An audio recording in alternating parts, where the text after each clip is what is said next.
Good evening, ladies and gentlemen. Thank you so much for joining us tonight for HR Mentorship Learning Series.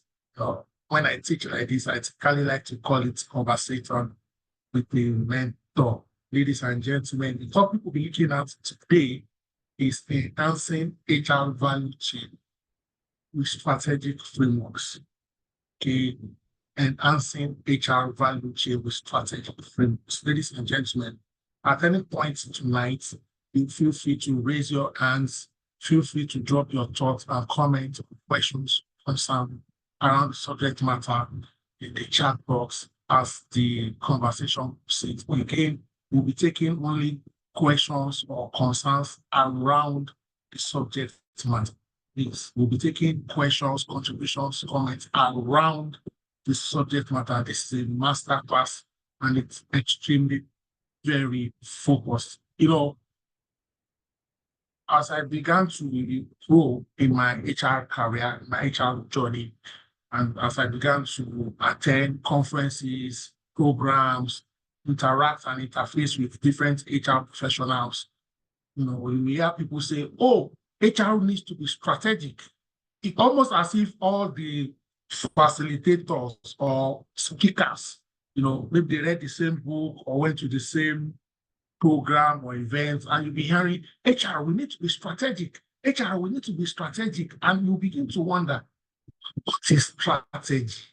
Or what makes HR strategic? Or what makes something even strategic? And then some of my colleagues, some of us, maybe in meetings with our management or in our board, or some CEOs, when you meet them one-on-one, we hear, oh, Oluyemi, do you know the problem with my HR? I'll say, what's your challenge with your HR? Oh, he is not strategic enough. She's not strategic enough. And these conversations began to spur my interest over time to understand strategy, understand what makes things strategic, understand and appreciate strategic tools and frameworks. And so HR practitioners, professionals can begin to deploy it on their job. Of course, this session is by no means exhaustive. Doesn't mean that once you do this, you should go attend the course around strategy or HR. This is just to open your heart, your mind, and give you insights. So for some people, after tonight's session, to have more confidence and you'll be able to speak more authoritatively about your ideas, about your programs, about your processes and policies, because you'll be operating completely from the plane or perspective of strategic. Now, of course, we are HR professionals, but let's just do a quick recap. All right, when we talk about the HR value chain, cuts across many things, but just to pick a few samples, you have workforce planning, all right, recruitment and selection, compensation and benefits, industrial relations, training, talent management, coaching, internal mobility, just to pick a few. This is not exhaustive. Now, apart from these, our HR activities, we also have HR outcomes. So when we engage or we're involved in activities, they typically lead to what? Outcomes. Some of these outcomes hopefully will include employee engagement, retention, satisfaction, competency levels, performance, reduction sometimes in work in costs, talent metrics, absenteeism, either a reduction or an increment, and so on and so forth. So the outcomes helps us to measure, for example, the impact of our activities, of our initiatives. In addition to this, you now have organizational objectives or organizational results. So what we do, activities in HR leads to outcomes in HR that leads to results for the organization. Okay, I need us to be able to connect those three dots: HR activities, HR outcomes, organizational objectives. Now, there are different organizations for profit, not for profit, government, states, local government, one-man business, multinational, PLC, religious, faith-based, and so on and so forth. But all organizations they all have objectives. Sometimes the objective can be many, can be more than one. Generally, profits, market share, market value, turnover, productivity, quality, customer satisfaction, financial performance. All these things are the what? Objectives. Now, organizations have objectives and they have, so to say, ideas of how to achieve their objectives. Sometimes, many times, many instances, there are multiple ways to achieve any objective. So by the time the organization's management or ownership or board or leadership is trying to say, this is our objective, or these are our objectives, and these are the choices we are going to make. These are the things we are going to do, and these are the things we will not do in order to achieve this objective. That's strategy. So strategy is about choices, including what we opt or elect to do and the things we opt or elect not to do. So the things we, so to speak, do and don't do to achieve our organizational objective is strategy. Now, as HR, depending on your level of seniority and your level of involvement at the table, you are able to even help define and develop organizational objectives. And then you are now able to come up with the relevant, appropriate HR activities that leads to HR outcomes and then ultimately organizational objectives. So how do we know whether the HR activity is relevant, is working? It is the impact on the organizational objective. It is not whether you as a person, a professional, likes the program or love the initiative. We are not sentimental here. We are looking at what? The activities, the outcomes, and then the corresponding impact on the objective. Now that we are talking about what? Strategy. Ladies and gentlemen, there are some things that we call strategic elements. And, strategic elements generally in the field of what? Strategy. And then we can then apply them to HR. Now, one of the strategic elements in business, generally speaking, is unique value proposition. In other words, organizations, businesses, government parastatal should have a unique value proposition.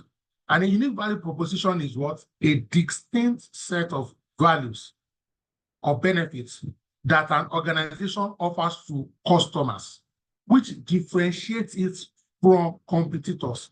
So in other words, if your company is company A, and then you have company B, C, D, E, what sets your company A, apart from company B, C, D, E? You need to know it, so that you need to now know your role in your capacity as HR, how you are strengthening those unique value proposition.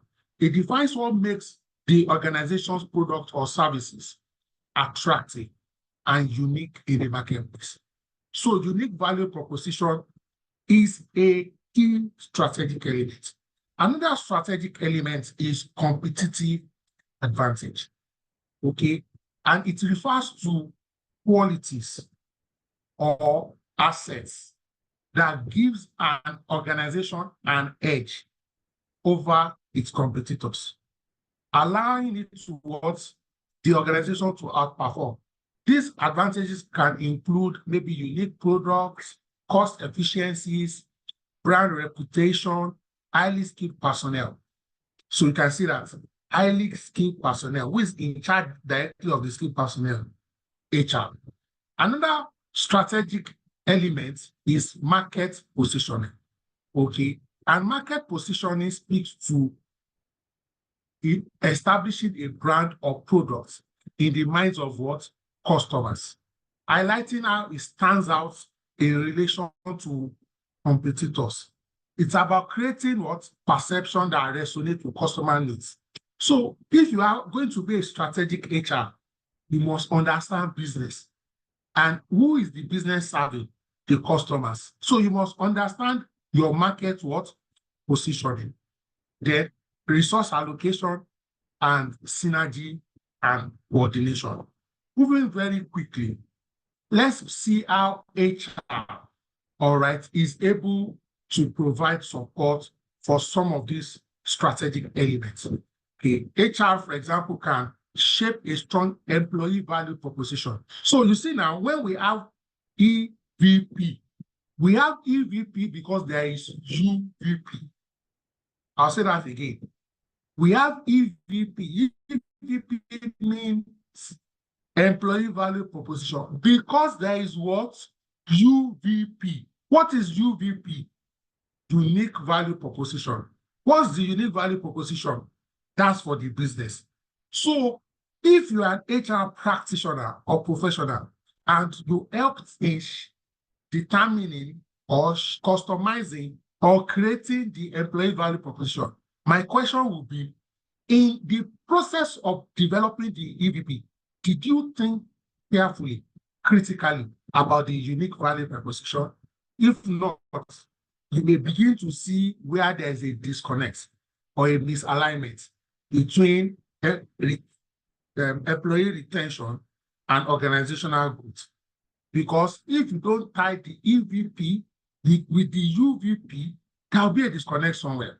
So HR can shape strong employee value proposition that aligns with what companies' unique value proposition, attracting the right type of talent that can resonate with the brand's what?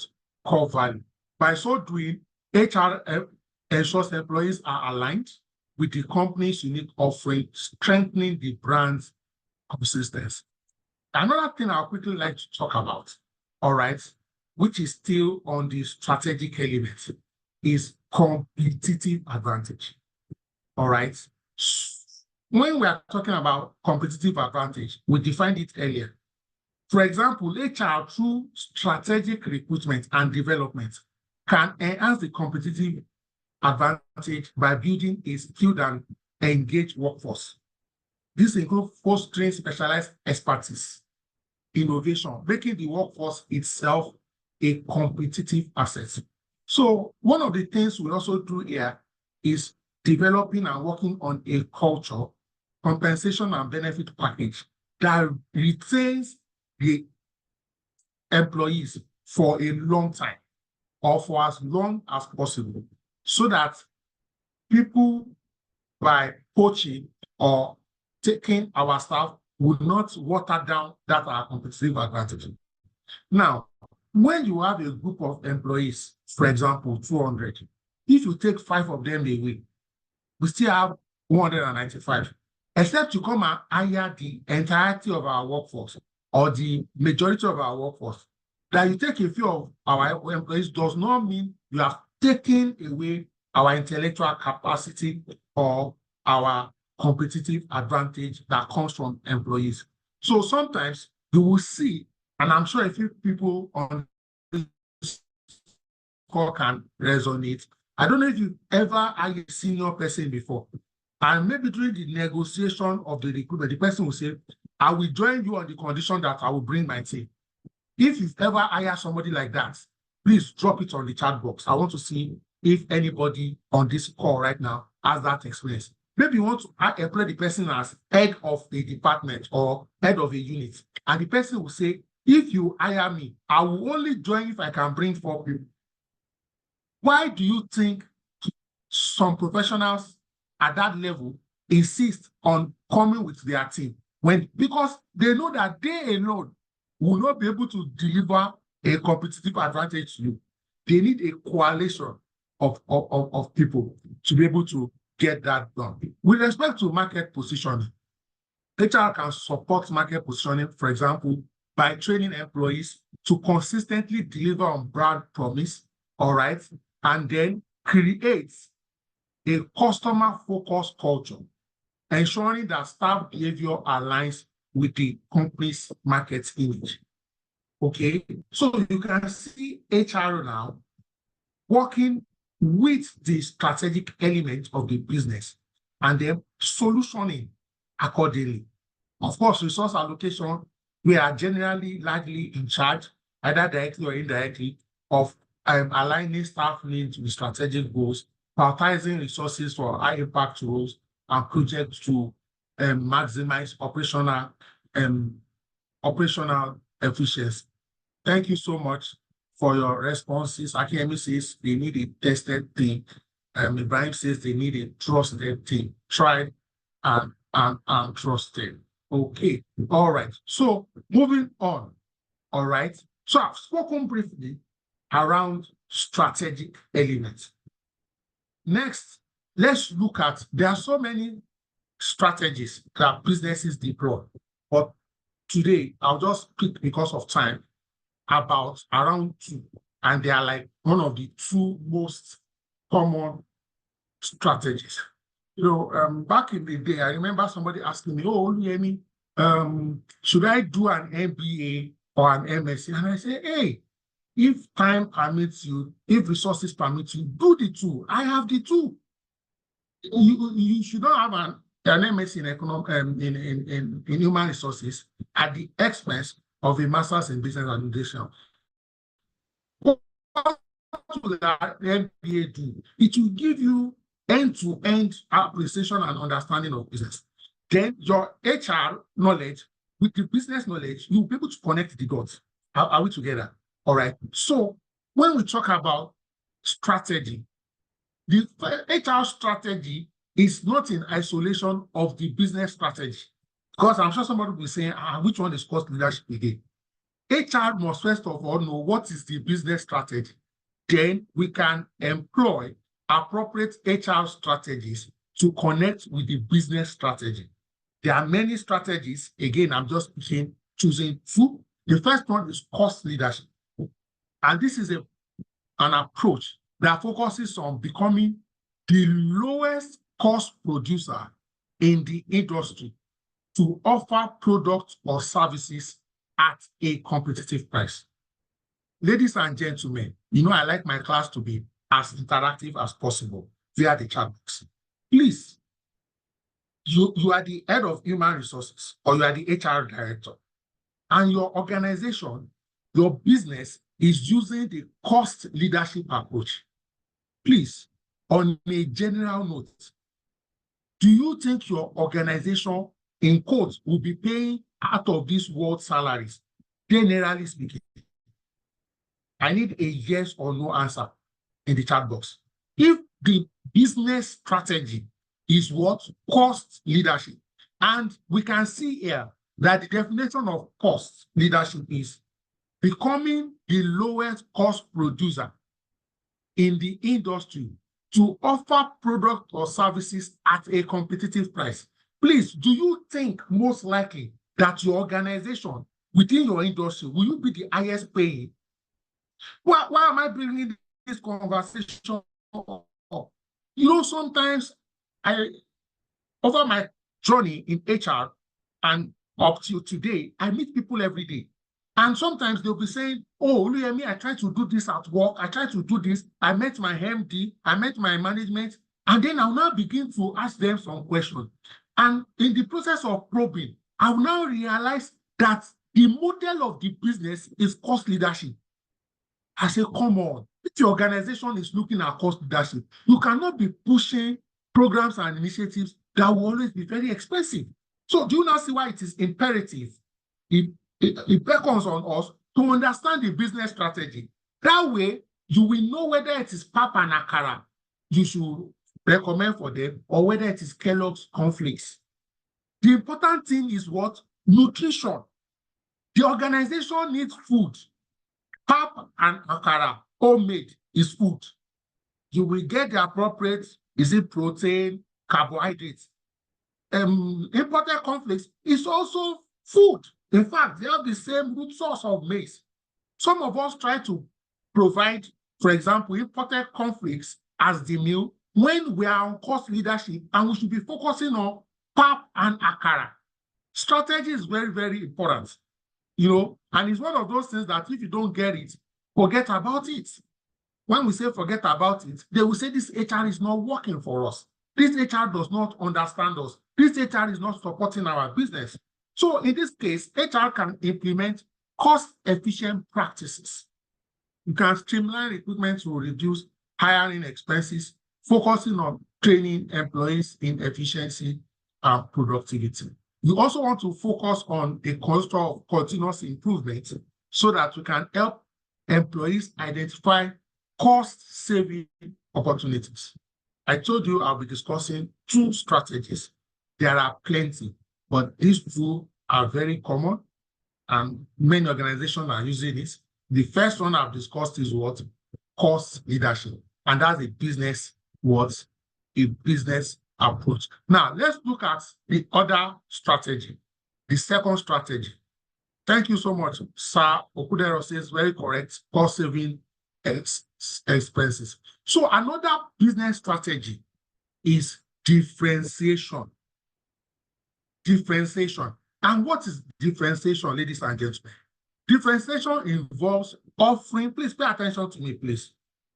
Offering unique products or services that set the company apart from competitors, often allowing them for premium pricing.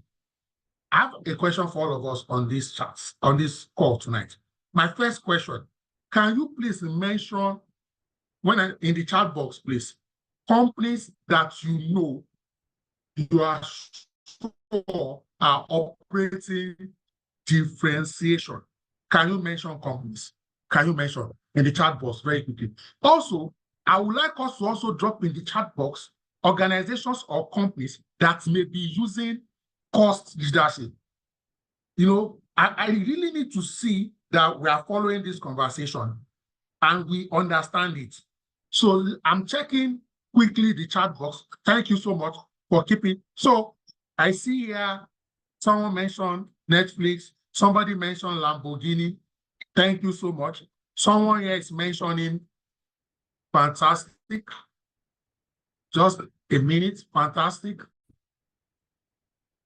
And gentlemen, thank you so much for keeping the comments coming in. I can see here, Akinyemi says MTN for differentiation, Dangote for cost leadership. Fantastic. So let's just take, for example, Apple as an example. You will see that what they are trying to do, they are not trying to do, in quotes, what everybody is doing. So the average person, even if you want to buy a UK used Apple, in your mind, you know it's not going to be cheap. I'm talking about a fairly used phone. You already know upfront. Now, I want to ask, do you think organizations using this business model or strategy, which is differentiation, do you think they'll probably be able to pay staff a lot or more than those doing cost leadership? Do you think they'll be able to afford, in quotes, to pay? What do you think? Do you think they'll be able to spend a lot of money on training, for example, on office location, on equipment? Now, my highly esteemed colleagues, when we go for job interviews, after they've asked us all the questions, and it's now time for us to ask questions, these are questions we can ask. Of course, I'm not going to be direct and say, sorry, what's your business strategy? Is it cost leadership or is it differentiation? But already, depending on their marketing campaign, you already have insight into their approach. And that will tell you that if I join this organization, will I have money, so to speak, to spend on HR programs, or would we be looking for anybody that can just do the job at average level and so on and so forth? Okay, I hope I'm stimulating our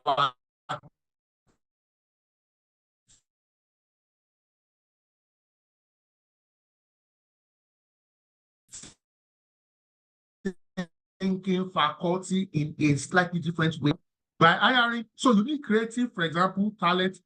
Excuse me. You need highly skilled talents. You need to have specially designed programs that encourage innovation. So when you are looking for talent, you must be willing to pay. You must be absolutely willing to pay. My brothers, my sisters, my colleagues, my friends, you can see here, Again, there are way more than these examples. I just used two approaches: cost leadership and then what? Differentiation. Okay, some other examples, for example, or approach could be niche. Some organizations focus on a niche. That's their strategy. They can now almost hold captive that niche. All right. You need to build a strong employer brand, nurturing a workplace culture that values uniqueness, which will further reinforce the strategy. Now, a company or organization that operates under the cost leadership approach. I want to ask a question now. Between a company that is operating under the cost leadership strategy and a company that is operating under the differentiation strategy, which one will high employee retention or attrition hurt more? So the answer will be either cost leadership company or differentiation strategy. I'll ask the question again. Between a company or organization that is operating under cost leadership versus a company that is operating under differentiation strategy, which of these two companies will feel attrition the most? I'm checking the chat box. Ladies and gentlemen, we're in this one together. Attrition means your staff are going. So, okay, so you are telling me that the staff of a company in cost leadership will go more. Why? They won't pay a lot of attention, so to speak. In quotes, let me use layman's language, they will be stingy. They don't want to pay money. But companies that are what? In differentiation, they'll be able to pay more money. They'll be able to attract employees. They'll be able to train those employees, give them qualitative training, and they'll be able to retain those employees. All because they are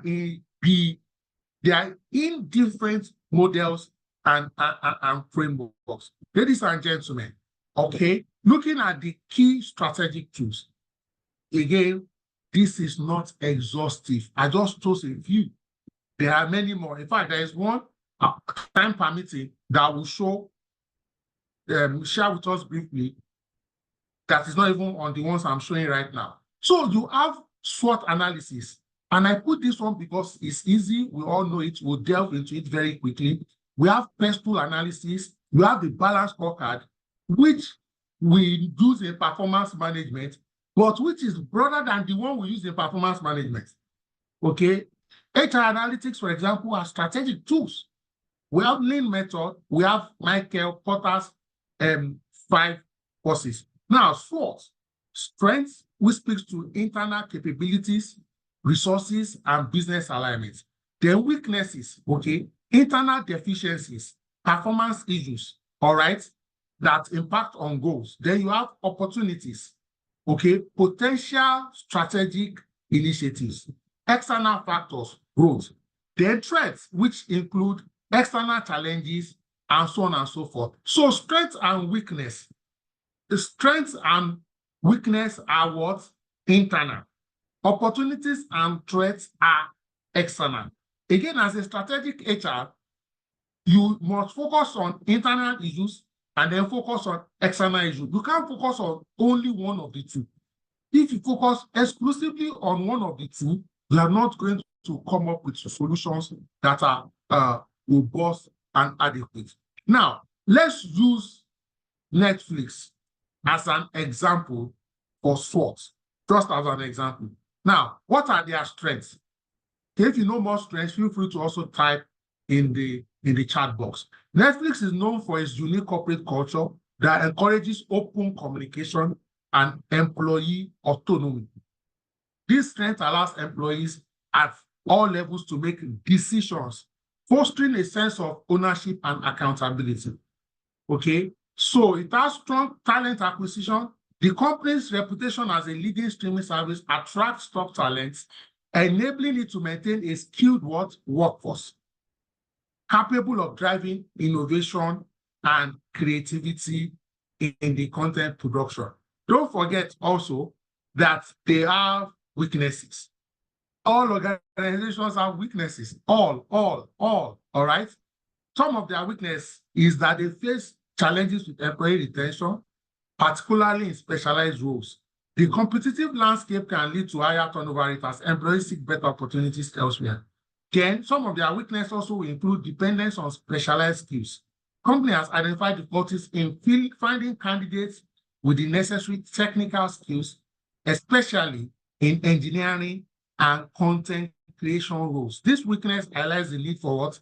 Targeted recruitment strategies. So when you identify the weakness, it's not to cry, it's to know what you can do to mitigate it and work around it. Let's look at some of the opportunities. Diversity and inclusion. Netflix recognizes the importance of diverse workforce, and it has made strides in improving gender representation within its rank. This focuses on diversity, leads to what? Opportunity to enhance creativity. Now, if you are trying to show movie to everybody in the world, the more diverse your team, the better, if you look at it. Then global expansion. They have a presence in over 190 countries. Relatively, Netflix is a young company, and yet they are in over 190 companies. And it allows them to adapt content to local preferences while enhancing their diversity of their workforce. What are some of their threats? Competitive markets. Entertainment industry is highly competitive. Other companies offering attractive compensation packages. This external threat necessitates that Netflix remain competitive in its employee offering to retain talent. Ladies and gentlemen, there could also be regulatory challenges. As a global entity, they must navigate various regulatory environments in different countries, and it can impact HR policies and practices, sometimes posing a challenge for compliance and operational systems. So you can see that small, brief SWOT. Some of the solutions is, how do we enhance our recruitment strategy? How do we improve employee engagement? And what are the strategic decision-making that we need to make? Let's quickly look at another tool, PESTLE. And PESTLE here is an acronym for political, economic, social, technology, legal, and environment. And this gives us a thinking cap, like a framework, a model, so that when we are looking at our organization in a context, we consider all these parameters. None is more important or less important than the other one. Political. For example, if you have any relationship with US in your company or organization or trade partners, the emergence of the new leadership will have impact. You may need to change, adjust, and amend. It doesn't matter who won anyway, there will have been need for one form of adjustment or the other. The economy, all the macro and micro factors, things like exchange rates, inflation, all these things have impact. Social will include the culture, the way people relate, if people are laid back, and so on and so forth. Technology, then legal, and environment. All these factors play a critical role. So if you want to apply this PESTLE, for example, to a company we all know, you can see the organization here. Very simple, one page, one slide. All right, we can see here. This company operates globally. Must navigate various political landscape. Changes in what? Trade policies, labor laws, tax regulation, and so on and so forth.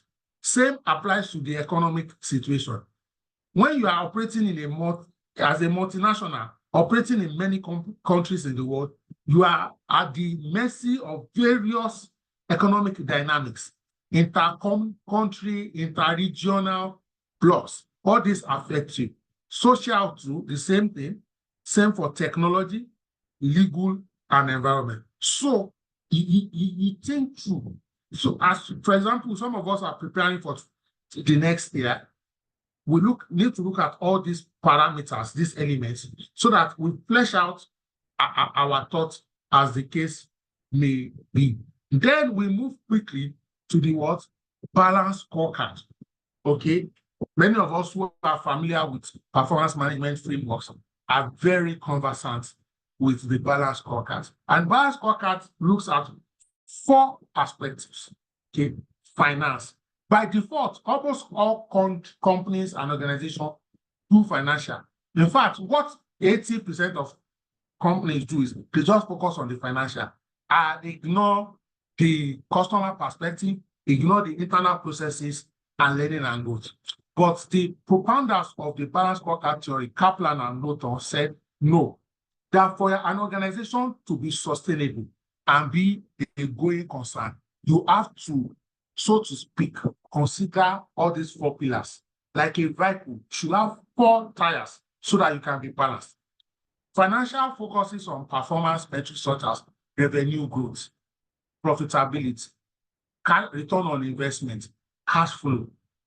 HR, we must like numbers and finance, and we must get more comfortable going forward because that's where the financial perspective. So any initiative or program, I think, how is this making money for us? How is this helping us manage or minimize costs? Then the customer perspective, external customers and internal customers.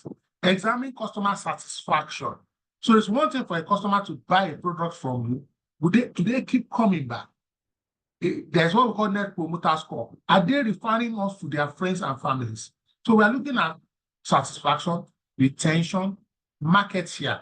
So if you have 10% of the market share in 2020, in 2024, do you now have 15%, 20%, or do you even have a lower market share of 5%? You may be selling more, but be losing out on market share. So you won't just use the revenue from the financial perspective that you are selling more when you are getting lower market share, because that tells us there is an imminent danger. You understand what I'm saying? And this is why you need all the perspective, so that one parameter that may be positive does not necessarily mean as an organization or as an institution that you are healthy. Then internal processes. We are analyzing the effect of internal business processes. For example, the income we are getting, are we getting it the right way? Are the processes right? You know, sometimes you may do something wrongs and you will get revenue. And then some few weeks, months, years down the line, the hand of the regulator can catch up with you. And due to your breach of process, all the gains will turn to negative or losses. Of course, the final one, which is learning and growth, focus on employee development, organizational culture, and innovation. Measures factors such as employee engagement and skill development. No matter how good we are today, we must develop capabilities to become better so that we can remain competitive. Don't forget that when we say something is a competitive advantage can be transient. In other words, other people are trying to what? They are trying to have access to the same competitive advantage. So learning and growth keep giving us new ideas so that we can have new competitive advantages. I see a hand up, Laura. If that hand is up intentionally, you can please unmute and speak. All right. So moving on from balance work very quickly. All right, Laura, are you speaking? Yes, so some boxes are kind of covering the screen. I can't really see. Okay, all right, thank you. Okay, so we'll quickly move on to HR analytics, and there are like 4 different types or outlook to it. You have descriptive analytics, you have diagnostics analytics, you have predictive analytics, and then prescriptive. So descriptive is describing. Diagnostics is troubleshooting, trying to get insights to say what can be the problem, what can be the challenge. And then predictive is trying to forecast what does the future hold. If we continue along this trajectory, what would the outcomes be likely? And what do we need to do? What do we need to change if we don't like the outcome that we are looking at? Okay, ladies and gentlemen, prescriptive now, they are coming up with the solution. All right. Again, you will see that some of these strategic things we are doing it already. We are doing it already. Okay, now let's quickly move on to Lean. Okay, some of us are familiar with Lean methodology. Then we also have all Six Sigma. And Lean speaks to value mapping. Okay, it speaks to continuous improvement. It speaks to employee empowerment. In Lean, we are trying to identify redundant things on our value chain. We are trying to identify non-value added or adding processes or inputs or connections. Why are we trying to do this? If, for example, your business strategy is cost leadership, you must be very involved in Lean approach because you must eliminate every form and every type of risk, every form of overlap, every form of duplication, every form of redundancy must be taken care of. Very important. Okay. All right. And Lean methodology, there are things like agile methodology. We are fit. We are nimble. We won't have so to speak now, our staff strength will be Lean. You won't have employees that are just loafing around, flapping around, because you are Lean. Okay. And the premise of Lean methodology is targeting unprofitable activities for what? Elimination. Ladies and gentlemen, this is very, very important because let's take a look, for example, at Leslie, okay, and see some of the things they did with Lean, employee engagement and empowerment. Okay, the company promotes an environment where employees are encouraged to contribute ideas for improving processes and eliminating waste. So you're always asking questions. Is there a better way, a faster way, a cheaper way, an easier way to get these things done? We are always looking out for that. We're also looking at how can we streamline our processes. Okay, you are looking at how can we drive our performance management, and then can we get better cultural alignment and fit. Okay. Last but not the least, okay, I have one more after that anyway. So let's quickly look at Michael Porter's 5 forces. Now, Michael Porter, okay, he got his PhD in business economics, and it tried to analyze the competitive dynamics within industry. Don't forget that we all work in organizations, and our organizations operate in an industry. Okay, if you are going to be strategic, you must understand the dynamics and the dynamism in your industry. This is not what's negotiable. According to Michael Porter, there are 5 key drivers, okay, that that portrays things in the industry. For example, we have the threat of new entrants. Okay, we have the bargaining power of suppliers. We have the bargaining power of buyers. Then we have what we call competitive rivalry. Then we have what we call threat of substitute. Okay, so when we talk about threat of new entrants, okay, and this, for example, how easy is it in your industry for a new company to emerge and give all of you a run for your money? Let me give you an example. How in the telecoms industry, for example, how easy is it for a new telecoms company to emerge in Nigeria? I want to see. Is it easy or difficult in the chat box? Okay, so that I can see that we can understand that concept of the threat of new entrants. Then, let me see what my colleagues are saying exactly. NK says it's not easy. Ibrahim says it's not easy. Let me give another example. So if your company is involved in production of pure water, how easy is it for a new company to join and start producing their pure water? You will see that people are saying that thank you so much. I can see people still responding to the fantastic. So as HR, we need to know our organization and the industry we are in. So how easy is it for us to get competitors, more new ones? And this is one of the 5 forces. Okay, you need to understand the dynamics. The other one, apart from threat of new entrants, is bargaining power of suppliers. Okay, there are some industries the suppliers, people who provide inputs, they are able to what? They have the upper hand. They are almost determining the prices of the inputs. You either take it or leave it.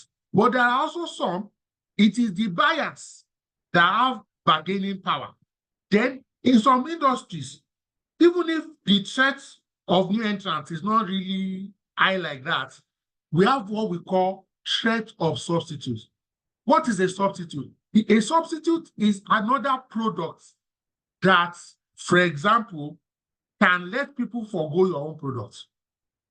So it's very interesting that there are some products that if they become cheaper, you will see that the way you will be selling your own product will drop because they are now what? Cheaper because they are substitute to your own product. So you need to understand that. You need to understand all these dynamics. This is just a high-level, quick overview of these forces, and to also conscientize us to pay a little more attention to our industry. I know we were hired by the organization, but the organization is operating in an industry, and we need to appreciate the dynamics and the dynamism of that industry. And that's why, if, for example, you've been in, say, real estate sector, then you change to banking, you will need to have some quick mental adjustments. The context has changed, okay? And that's why sometimes some people who have been in a particular industry for long, if they go to another industry, they may blossom or suffer, depending on how they are able to adjust and adapt. I'll quickly mention one example here. There was a particular person who used to work with, so to speak, factory workers. So he was used to working in the manufacturing. He spent almost 20 years there, was very successful. Then he left manufacturing and went to like a professional service fair. Guess what? In less than a year, he lost his job. You know why? In the manufacturing, he got used to shouting at people because they were junior staff or semi-skilled workers. By the time he got to a professional firm, and he had gotten so accustomed to, so to speak, shouting, he could not change his approach quickly. And that cost him his job. Okay, so you must understand the area you are in. Ladies and gentlemen, let us end with the McKinsey 7S. Okay, some of us may be familiar with it. Okay, and the McKinsey 7S framework comprises of 7 interconnected elements. Okay, and from the name, it was McKinsey, a consulting firm, that developed that framework and gave it to the world. Okay, and the 7S are strategy, structure, systems, shared values, style, staff, and skills. So they made it very easy.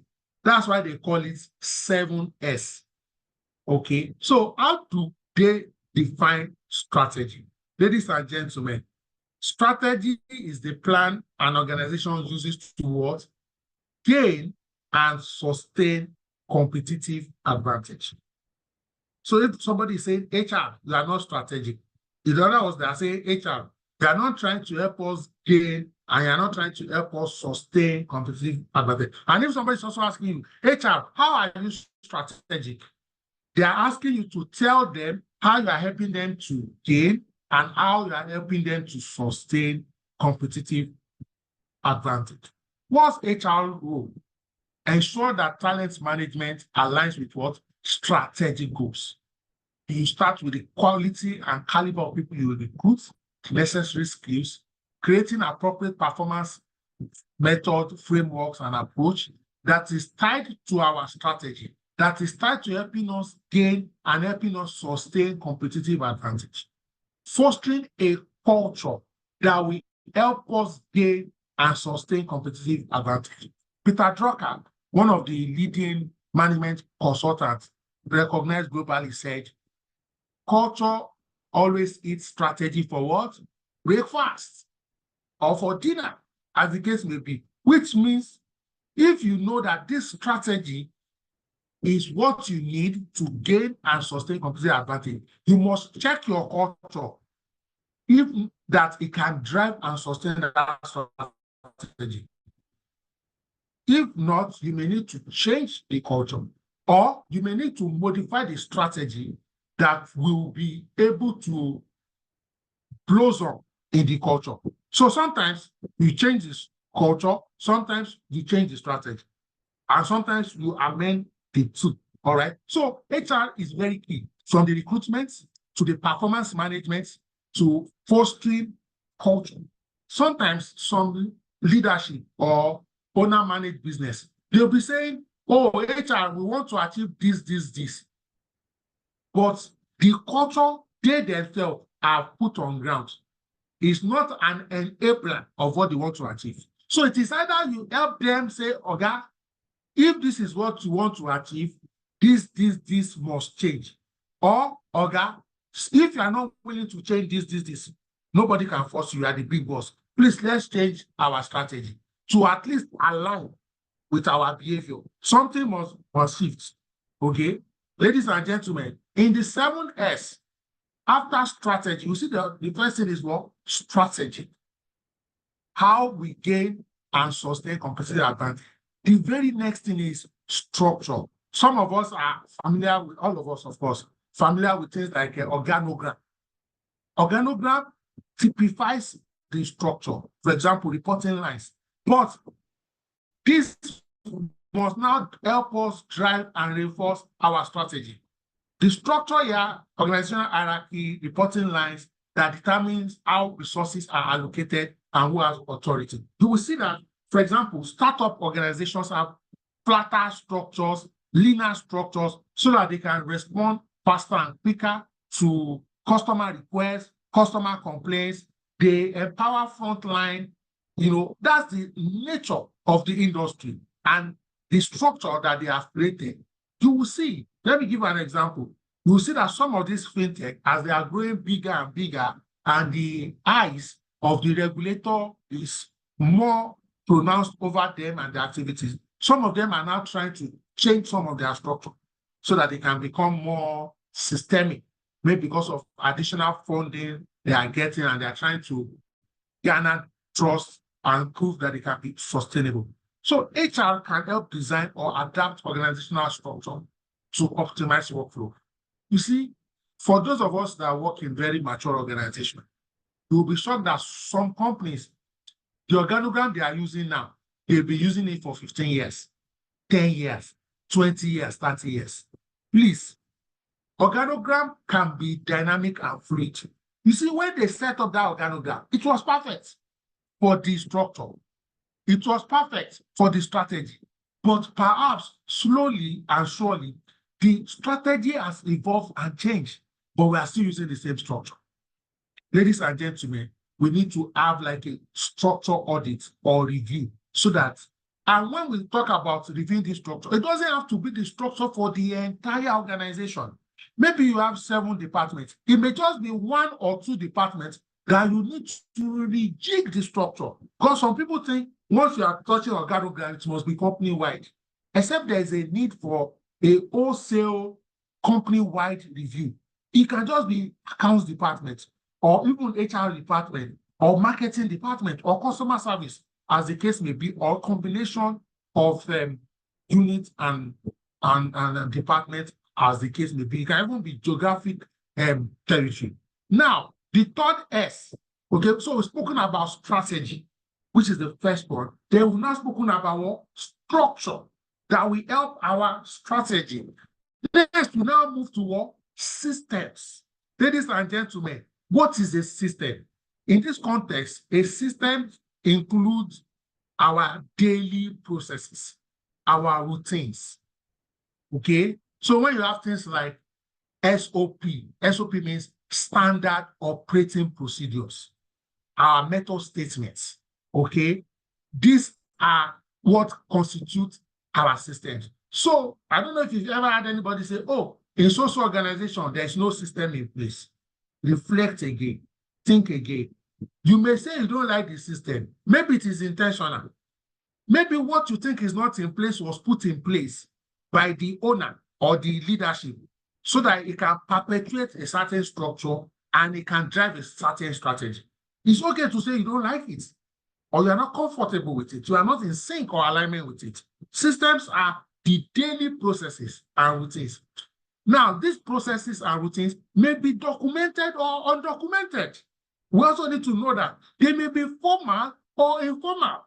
All right. So you want to make sure that as HR, you help to consciously implement systems for what? Silent management, systems for performance appraisals, systems for employee development.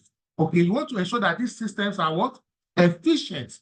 For example, one of the ways is using lean as an approach or agile as an approach. Okay, support strategic goals. For example, modern human resource information system can help streamline some administrative tasks, frame HR to focus on strategic activities. We've spoken around 3 of the 7 McKinsey framework. Let's quickly touch the other 4, and then we'll call it a wrap today. The 4th one is what? Shared values. Shared values. Let me quickly say this at this point. So, from time to time, you meet people, they will say, oh, this guy is talking theory. Look, if you understand theory, you will know that theory is from what? Practice. Look at, it's a consulting firm that gave us this 7S. Would you say that doesn't make sense? Now, you will see from, even if you are just coming into contact with the 7S framework for the first time today, you begin to see that all the things you've been doing in the past, you can allocate it in the different components of the 7S. You may not even know the name for what you are doing, all right? Shared values are the core values. So this is culture now, that form the organizational culture. Core values that form the organizational culture, and they are what? Central to all the 7S.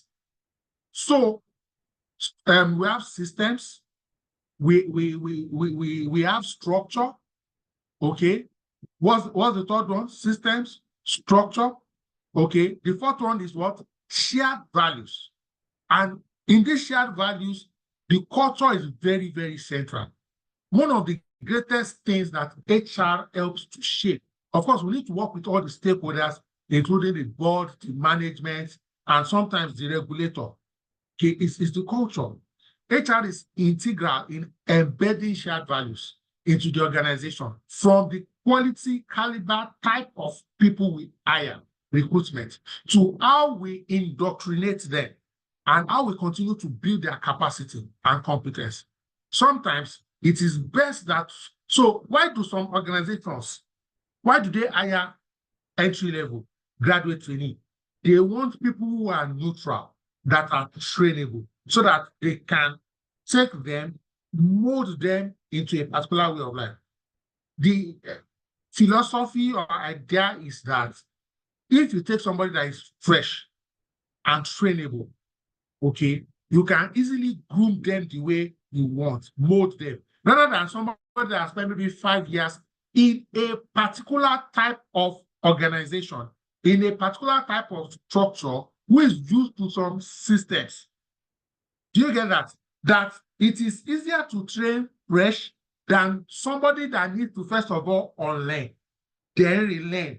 You understand? And that's why some organizations invest a lot in graduate training programs, so that they can build that culture that they want from the onset. And as this person is maturing in their professional journey, they will continue to perpetuate this culture even as it evolves. The 5th S in the 7S is what? Style. And by style, we are talking about the leadership within the organization and how this influences decision-making and interaction. See, if you have, so to speak, the first 4 we mentioned, the leadership style can make or mar. John Maxwell said that everything rises and falls on what? On leadership. okay, you need certain type of leadership at certain times of the organization. For example, an organization that is going through a crisis, the type of leadership you need may be different from the type of leadership from an organization that is really prospering, an organization that is about to go under. And that's why organizations sometimes outgrow their leader. So when the company was a startup, the leader was effective. He had the right temperament, the right capabilities. And then the company grew and succeeded. Suddenly, the person now becomes incompetent to manage the same organization he had helped to grow. What happened to that leader? That leader did not evolve. That leader did not embrace growth mindset. And they will now be telling you that, where were you when we started this company? And you won't be able to say, sir, what brought us here will not necessarily take us there. You can see some leaders are able to adapt and evolve. Some no, they will now maybe hire 2-3 other senior C-suite level who have the capacity and then relatively give them a free hand so that they can pilot the affairs of the organization on this current phase onto the next phase. What are some of the things HR can do? Leadership training programs. You want to help to cultivate a consistent leadership style aligned with what organizational goals, whether it is participatory leadership, transformational leadership, okay? HR can encourage leaders to adopt a style that promotes engagement and what? Productivity. If you are in a what do you call it now? In an organization or industry that is heavy on differentiation business strategy, you will need innovation and creativity. You need to give people a free hand. But if you are also operating from the cost leadership, because one of the things calls to look for things like uniformity, you may not need variation because it will lead to cost. We are trying to have singular processes, singular products, so that you can do have economics of scale and produce at the lowest possible. So the kind of leadership sometimes that will work when you are using a cost leadership approach may be different from a company, organization, a firm that is using a differentiated approach. Because when you are looking for innovation, when you are looking for creativity, a kind of leadership style, people must be creative, must be free. They must be able to challenge the status quo, not that our chairman has spoken. The sixth S in the 7 is staff, employee, workers, okay? Workforce composition, all right? And I'm sure everybody on this call knows that now we own this one. We are not in doubt because we are directly responsible for recruitment, developing and retaining skilled workforce, workforce planning, succession planning. HR ensures that the organization has the talent necessary to meet what? Future challenges. Now, this is my appeal, my charge to a large extent, and I don't blame us. Even in my career, when I was still in the industry, we do a lot of what we call firefighting. We're like living for the moment. There's always one challenge, one issue, one that we hardly are able to pause and reflect and plan for the future. Okay, but this is one of the biggest contributions HR needs to make. And that's where things like workforce planning and succession planning comes in. And in the next few days, I'm going to teach on succession planning. Please remind me, or I'll teach on succession planning. I'll do a 1-hour session exclusively on that for our benefits. 7, okay, the very last of it is what? Skills. The competencies and capabilities of employees to execute organizational what? Strategy. So it's one thing to have organizational strategy. It's another thing to have the competency or capability to execute it. So some organizations have had brilliant ideas, but the execution was poor because they didn't have the staff to be able to what? Implement it. HR can assess current competency gaps, implement training programs, and when we say training, we have on-the-job training. So it's not just classroom or online training. Things like job rotation, job shadowing, all these things help with training on the job. You need to help to facilitate continuous learning and skilled work development. HR ensures that employees remain agile, capable of meeting evolving organizational needs. Ladies and gentlemen, today we've tried to show how we can apply some strategic frameworks to the HR value chain, starting from holistic thinking, system thinking, thinking about the business first and foremost, thinking first as a business owner, business driver, or business leader, and then wearing that HR cap to now say, if this is the direction of the business, what are the corresponding HR value chain that we can deploy? We also understood that we need to know the focus. We know the fundamentals of HR.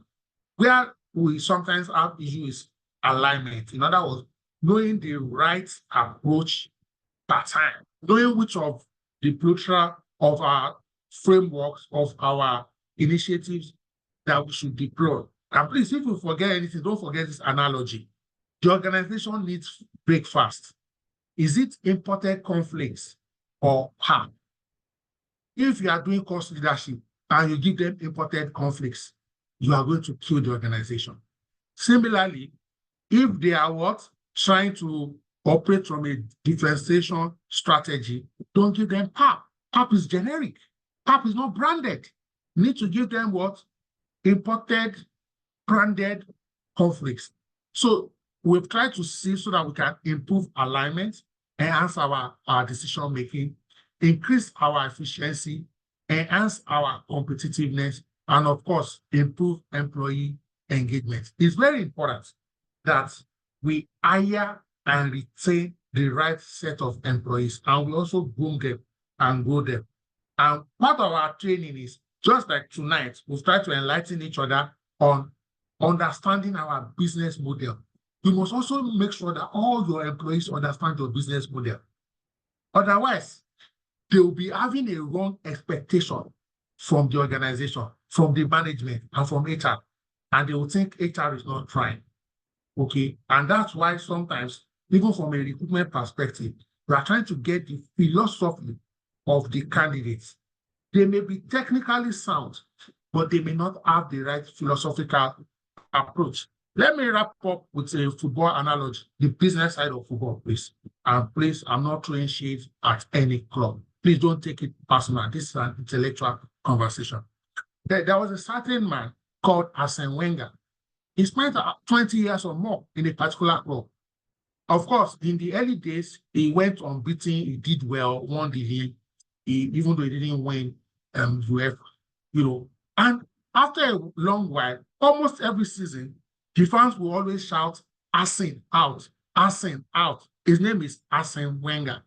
The spectators who are paying, who are the customers, they wanted the guy out bad.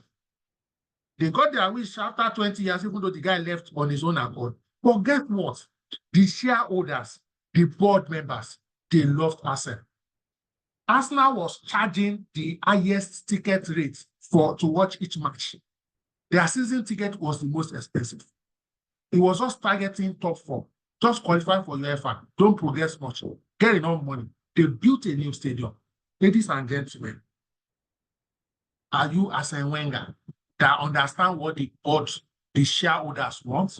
Or are you Arsene Wenger, in quotes, that is dancing and playing to the gallery? By the gallery, I mean spectators. So in HR, we must understand all our stakeholders, and we must understand the hierarchy of the stakeholders. Which stakeholder comes before which? And this may vary from context to context. At this intersection, I would like to take contributions to this dialogue, this conversation. I would like to also take questions and will provide answers. Again, please, all contributions, all questions must focus on the subject matter. All right. Ladies and gentlemen, all you need to do is to raise your hands and we will allow you unmute and speak. And if you prefer to type your question or your comment that is also very welcome. If you need to reach out to me, these are some of the platforms you can reach me. Tonight, this 1 hour or more session will be uploaded to the YouTube channel, Oluyemi Adeosun. We have over 325 HR webinars. You have enough sessions on that channel that the university can give you. Ladies and gentlemen, it doesn't matter the topic you are looking for. All you need to do is search and check. All right. If you're having challenges, you can reach out to me so that I can help you on a more specific one. So, ladies and gentlemen, my number is there, my email is there, so that in case you also need to reach out to me, if you send me a WhatsApp, expect delayed feedback. For example, I've been on this call for 1 hour, I wouldn't have picked or checked any messages. All right. Thank you so much, my brother Victor. Thank you for your feedback. Thank you so much, my brother Omoni Okudero. Thank you so much. Yeah. You said that no stakeholder should be satisfied at the detriment of the others. Yes, but you must know the hierarchy. You must know the hierarchy. You know, that word balance is very, very intricate and delicate. You know, it's just like, let me use more for an analogy. Maybe a soldier is beside you and a policeman is beside you, and they are both your stakeholders, and they are giving you the conflicting instruction. In Nigeria, I'm sure you most likely obey the soldier before the police, just because you know that one gets grace past the other, or one gets blessing past the other. You understand what I mean? But both of them have authority of the state. So you must know part time. And this can also change. So somebody may be the predominant stakeholder today, and 6 months later, the situation has changed. Dara, you have the floor. Dara, you can please ask your question or make Thank your you. Good contribution. evening. Good evening. Yeah, so I actually have I have like 2 questions. The first one is centered around motivating staff, right? And the other one is centered around retaining talents. So I want to paint a scenario with respect to the retaining talents. Okay, so let's take, for instance, an organization that is into environmental consulting, and then their major competitors are the four big guys, the KPMG, PwC, Please and don't also mention. Please don't mention oh, names, please. sorry. Okay, I won't Please, mention I them. So love the them. four big Help my career. They are my destiny helpers, please. okay, the four big guys, right? Yeah. And then so those are the guys that this organization is competing against. So and now as the HR manager, you've been what's the right word now? You've been given the task of retaining talent, right? So that employees don't leave the organization to either go to these four big guys or jackpot out of the country. Now we cannot compete against jackpot, because of course we know the situation of the country and all that stuff. But then the other competitors, I mean, I've been thinking about how can we work around this? Because, the motivation, if you are talking about salary, definitely they will pay much better, and of course it's quite multinational. So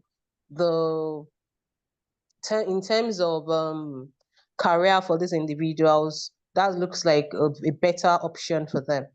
But what other areas do you think can be used as a retaining strategy for them? That's my question. Okay.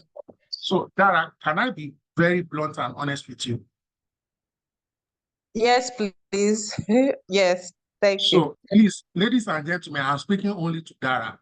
I'm not talking to you because you may not like what I'm about to say. I'm speaking only to Dara. It may not apply to you. I've issued disclaimer. First and foremost, Dara, you have no business competing with the big four.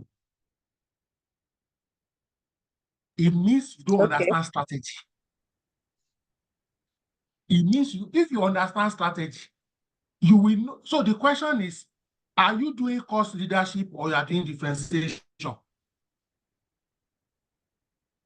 If you understand strategy, you will know that you and the Big Four, you are not in the same market. I'll say that again. You and the Big Four, you are not in the same market. It's like saying Rolls Royce and Keke Toyota. Marwa. No, not Toyota. Toyota is still close. I said Keke Marwa, and I don't mean it to be rude or insulting. Except you are all over the world. If I go to Rwanda now and I mention this company, don't mention it. Would they know them in Rwanda? We don't know them in Mauritius. So you can't compare the Rolls Royce and Keke Marwa.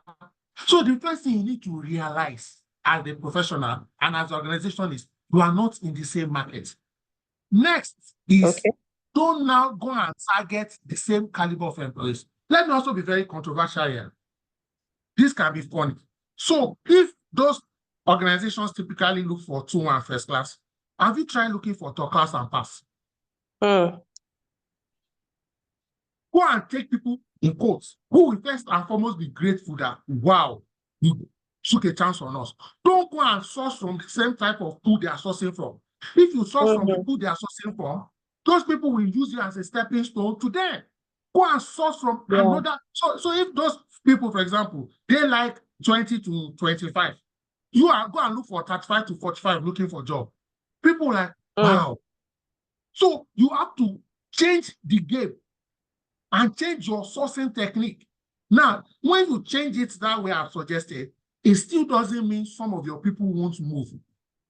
But the movement will not be, the attrition level will not be more than this. Don't let me say more than this. Otherwise, I will charge you top 4 consultancy charges because they are the one you are targeting and they are the one you want to beat. All right. You said that two questions. Do you still have any other one? After this, we'll be able to take 1 or 2 comments and we wrap up. I have another session for 8 minutes.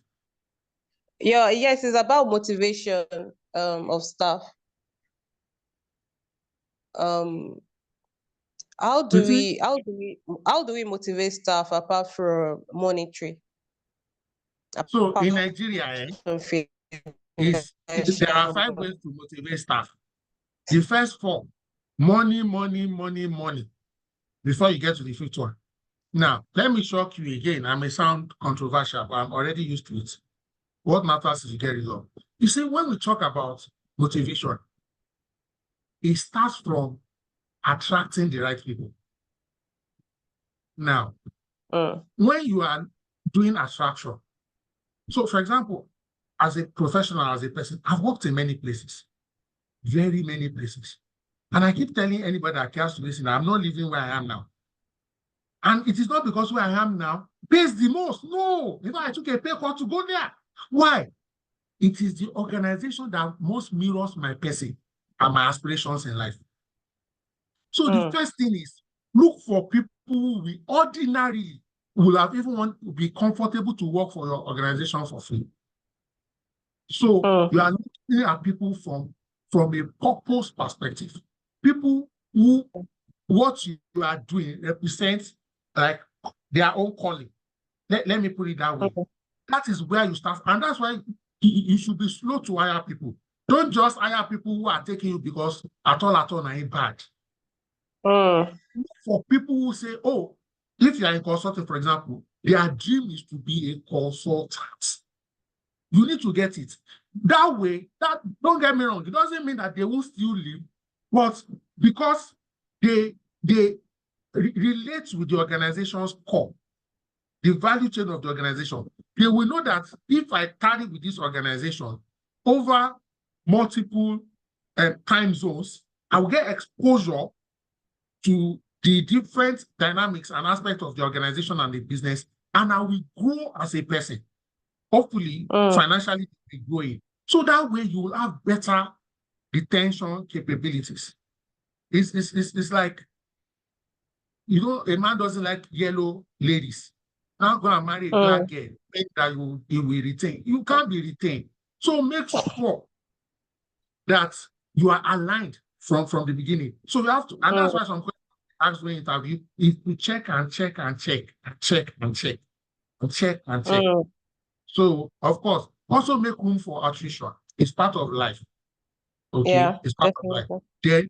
Then, within your industry, and when I say your industry, so within your Keke Marwa industry, make sure you are paying the best. You Okay. understand? And Okay. let employees who like information.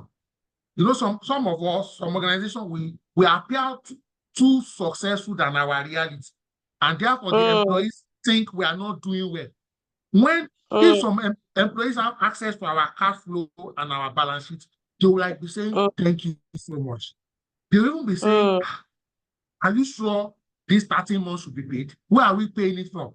So they work on information, and you cannot be creative to say, in addition to salary, what are other ways to make money? For example, if you bring in a new customer, we give you 5%, 10%, those kind of things. You can also say, how can we support your side hustle? So if you work in a place where your side hustle is not competing with the business and you are not hiding, you can even take permission to go and do your side hustle. You don't say you must get the job done. Do you understand? So I'll just stop. I'll just stop at that. You know, thank you so much. You have asked questions on behalf of everybody, and I think that was quite robust. I would like to thank everyone on this call. I just dropped the message this morning, and we are here tonight. I don't take our opportunity of showing for granted. It's just because I can't commit that in 2 weeks' time I'll be able to do a webinar. But if I see that today I am free, I will run it. I have 4 other webinars already ready. It's just looking for time and window. So on your timeline very soon, you will see another invite to a session. Please, if the time is convenient, join. And of course, you can always watch the recording on YouTube at your convenience. Ladies and gentlemen, thank you so much for joining tonight. I'm with me to say I love you guys. I believe in you guys. And I'm sure that we'll break through somehow. All right. Good night, everyone. Good night.